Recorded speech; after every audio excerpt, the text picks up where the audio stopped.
Capítulo 5. La senda de la persecución.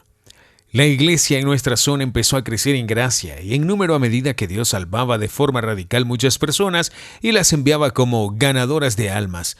Pronto, sin embargo, se levantó la oposición en contra de nosotros, debido a que tantas personas creían en Cristo. Las autoridades comenzaron a movilizarse. Antes de nosotros nunca hubo cristianos en nuestra aldea. Mi madre se identificaba como líder de nuestra iglesia y la perseguían las autoridades. Le pusieron un gran sombrero con orejas de burro sobre su cabeza y la pasearon por las calles. La obligaron a asistir a clases de reeducación a fin de ayudarla a corregir sus falsos puntos de vista. Después que asumí el liderazgo de nuestra iglesia, la presión se desvió de mi madre hacia mí. Las autoridades venían a menudo a preguntarle mi paradero, pero casi siempre los pasaba por alto y fingía no entender una palabra de lo que decían. Pasando un tiempo la dejaron en paz pensando que había perdido la razón. A los 17 años de edad me arrestaron por primera vez por predicar el Evangelio. En los años que siguieron nos arrestaban con frecuencia y nos interrogaban en el Buró de Seguridad Pública. En vez de debilitarnos, la persecución solo nos hizo más fuerte. Mientras más presión sufríamos, más fuego y amor teníamos por la extensión del Evangelio. Éramos como los hijos de Israel mientras estaban esclavizados en Egipto, pero cuanto más los oprimían, más se multiplicaban y extendían, de modo que los egipcios llegaron a tenerles miedo. Éxodo 1:12. Mi padre falleció en 1977, estuvo débil y desnutrido por algún tiempo, y al final, a los 76 años de edad, se fue a la presencia de Dios. El cáncer del que lo sanó el Señor en 1974, sin embargo, nunca regresó. Su funeral fue muy emotivo para mí, aun cuando sabía que era salvo y estaba en el cielo. Lo extrañé muchísimo. Me apoyó por completo en mi ministerio, estaba orgulloso de mí y siempre me animó a servir al Señor con todo mi corazón. En el invierno de 1978 empezábamos a bautizar creyentes por primera vez. La única forma segura de hacerlo era abriendo un agujero en el hielo sobre el río y bautizar a los nuevos creyentes en las aguas heladas durante la noche mientras dormían los policías. En muchas ocasiones bautizamos a cientos de creyentes en los ríos y arroyos del sur de Henan. A veces el Señor hizo el milagro de que nadie se diera cuenta de lo fría que estaba el agua. Algunos incluso comentaron que se sentía cálida. A fines de la década de 1970, multitudes de personas acudían al Señor a diario. Tenían gran necesidad de prepararse y establecerse en la fe. Aunque apenas pasaba los 20 años, los demás me veían como un líder maduro y uno de los cristianos antiguos porque había sacudido al Señor en 1974. El año de 1980 fue un año fenomenal para la iglesia en Henan. Lo recordamos como el año en que el Señor hizo milagros. Y milagros extraordinarios y sanidades divinas. Y las palabras de Jesús llegaron de forma sobrenatural a muchas personas. Ese maravilloso año vimos un tremendo crecimiento en la iglesia. Más tarde, muchos de los convertidos en 1980 llegaron a ser líderes de la iglesia de Dios en toda China.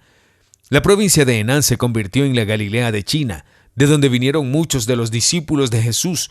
En una de las reuniones en la zona de Nanyang, cientos de personas, cristianos e incrédulos también, vieron una visión de un barco flotando en un mar de nubes por encima del lugar de reunión. Muchos pescadores se arrepintieron y entregaron sus vidas a Cristo como resultado de esta señal y prodigio. El pueblo de Feng Shuilin, colina divisoria, también en Nanyang, un incrédulo se encontraba moribundo a causa de una prolongada enfermedad. Su familia nunca había escuchado el Evangelio. Un día por la tarde el Señor Jesús se le apareció a este hombre y le dijo: «Me llamo Jesús. He venido a salvarte». El pueblo de Feng Shuilin está situado en una remota zona montañosa. Nunca había sido visitada por un predicador. No tenía iglesia ni pastor. Así que cuando llegué allí por primera vez, me sorprendió encontrar que el Evangelio se había extendido a muchos otros pueblos y que docenas de familias habían puesto su fe en Cristo. Jesús mismo les había predicado el Evangelio. Estos nuevos creyentes estaban hambrientos de recibir la enseñanza de la palabra de Dios. En diciembre de 1980, unas semanas antes de Navidad, el diablo usó una manera nueva de tentarnos y engañarnos. pues empezó a usar sugerencias sutiles y artimañas astutas. El gobierno convocó a una reunión de 120 representantes religiosos de todo el país. Se invitaron a líderes musulmanes, budistas, daoístas y cristianos. En ese tiempo no sabíamos nada sobre la Iglesia Patriótica de las 3 autonomías que estaba formando el gobierno. Los de 3 autonomías se refería, según ellos, a los 3 principios directivos. Se propaga, se sostiene y se gobierna a sí misma. La mayoría de los cristianos pensaban que era algo bueno y se alegraba de que parecía ser un nuevo día cuando los creyentes podrían adorar a Dios con libertad, sin interferencias ni persecuciones. Asistí a la reunión dispuesto por completo a la idea de unirme a la nueva iglesia y dispuesto incluso a la posibilidad de ser un líder para nuestra zona, si eso era lo que quería Dios. La reunión se organizó mediante la cooperación conjunta de la Administración Estatal de Asuntos Religiosos y el BSP. En esa reunión pretendían seleccionar los miembros del comité y el presidente de cada religión. El jefe de la administración me invitó porque tenía la reputación de proclamar el Evangelio y también porque poseía una Biblia. Más del 90% de los delegados querían que fuera el presidente de la Asociación Cristiana, pero algunos, difamaron de mí en el público, diciendo que era un falso pastor porque nunca había asistido a un seminario o instituto bíblico. Un hombre llamado Ho fue el principal acusador, pues quería para sí la posición de presidente. Afirmaba ser creyente de Jesús desde que estaba en el vientre de su madre. Era bien conocido porque había negado al Señor Jesús durante la Revolución Cultural y que creía en una teología liberal extrema y centrada en el hombre. Y durante la reunión anunció con orgullo que era un pastor más calificado que yo porque había estudiado en el instituto o seminario bíblico y había estudiado en una escuela misionera desde antes de 1949. Les aseguró a los delegados que era la persona apropiada para ocuparse de los asuntos de la iglesia en nuestra zona. Howe dijo que el gobierno debería oponerse a individuos como mis colaboradores y yo porque creíamos o íbamos por todas partes predicando el evangelio de forma ilegal, sanando a los enfermos y expulsando demonios de las personas.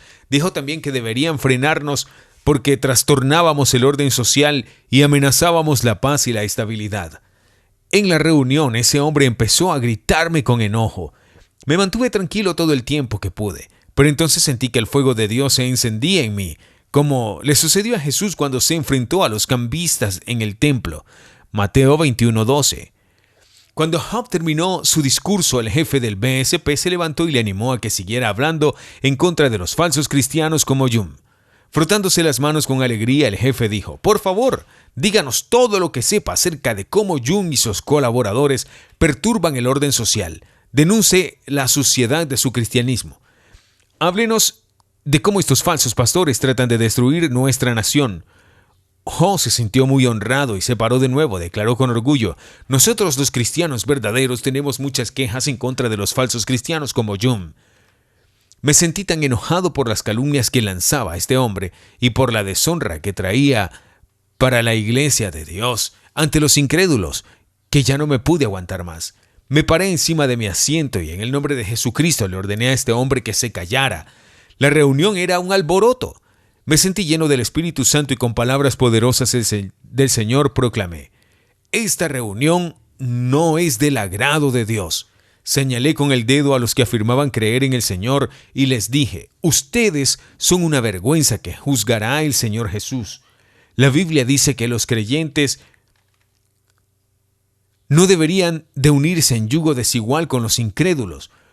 ¿Cómo pueden morar junto la luz y las tinieblas? La iglesia de Dios no tiene comunión con los ídolos. El Señor y su iglesia los juzgará». Antes de que terminara de hablar, algunos hermanos y hermanas cristianas vinieron con lágrimas en sus ojos y me hicieron bajar y sentarme, rogándome que me detuviera antes de que me metiera en graves dificultades. Los agentes del BSP y los líderes religiosos estaban furiosos. Se pararon y golpearon las mesas con los puños. Me amenazaron. «¿Quién es usted para pensar que puede perturbar el desarrollo de esta reunión? Nunca más le permitiremos que asista a una reunión como esta». En cuanto escuché esas palabras, me paré de nuevo y declaré: «Me voy ahora mismo. Nunca más me inviten a algo como esto». Esta es la manera en que el Señor me guió para dar mi vida por el Evangelio en China y trabajar por el crecimiento de las iglesias en casas. A partir de ese día entendí con claridad que el reino de Dios nunca se debe mezclar con la política. La meta suprema de la enseñanza marxista es la total erradicación de cada religión. A la esposa pura de Cristo no la puede tomar un gobierno ateo dirigido por hombres que odian a Dios. Y la verdadera iglesia no es una organización controlada por un gobierno humano, sino una colección santa de piedras vivas, con Jesucristo como la piedra angular. A medida de que salía del centro de reuniones, me sentía tan libre como un pájaro. Una nueva canción vino a mi corazón y desde el día que salí de casa he llevado mi cruz corriendo hasta el fin de la tierra por Jesús.